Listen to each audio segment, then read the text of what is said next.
A reading from the Gospel of Luke. Tax collectors and sinners were all drawing near to listen to Jesus. But the Pharisees and scribes began to complain, saying, "This man welcomes sinners and eats with them." So to them Jesus addressed this parable. A man had 2 sons, and the younger son said to his father, "Father, give me the share of your estate that should come to me." So the father divided up the property between them. After a few days, the younger son collected all his belongings and set off to a distant country, where he squandered his inheritance on a life of dissipation. When he had freely spent everything, a severe famine struck that country, and he found himself in dire need. So he hired himself out to one of the local citizens, who sent him to his farm to tend the swine. And he longed to eat his fill of the pods on which the swine fed, but nobody gave him any. Coming to his senses, he thought, "How many of my father's hired workers have more than enough food to eat? But here I am, dying from hunger. I shall get up and go to my father, and I shall say to him, 'Father, I have sinned against heaven and against you. I no longer deserve to be called your son. Treat me as you would treat one of your hired workers.'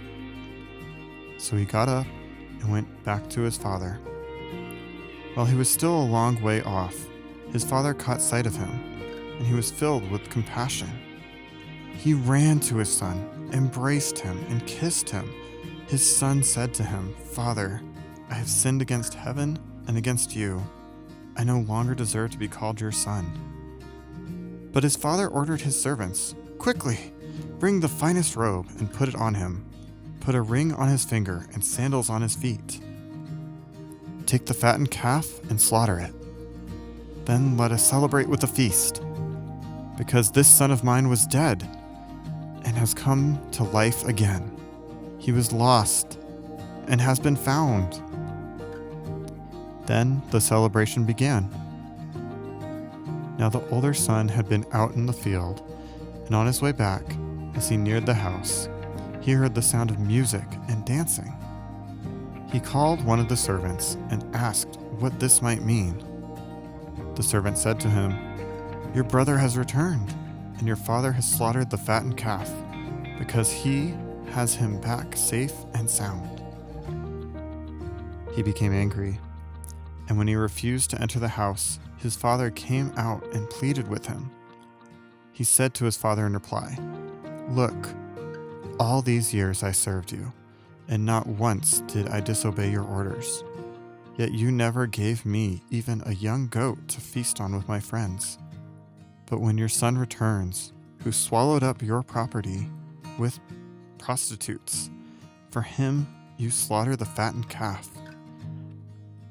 He said to him, "My son, you are here with me always. Everything I have is yours. But now we must celebrate and rejoice, because your brother was dead and has come to life again. He was lost and has been found." Don't we all want a second chance at life? A chance to try again? A chance to give it another go? A chance to change our outcome? In our lives, we see many people who have wronged us, and our first instinct may be to lash out, say something rude and obscene, or even just be generally upset at the person for what they did. Where's the justice, the good, the righteousness in upholding our principles? We want retribution. But that's not how it should be.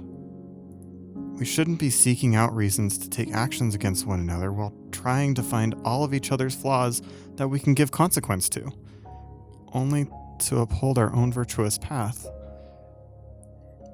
We should be seeking a path of forgiveness towards each other, welcoming them back to us.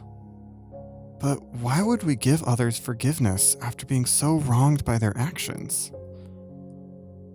In the parable of the 2 sons, we see how one son comes seeking his fairness, demanding something be done after all the brother had taken, But his father instead insists on a welcoming hand. How could he do this? It is because the love of forgiveness gives us that chance again.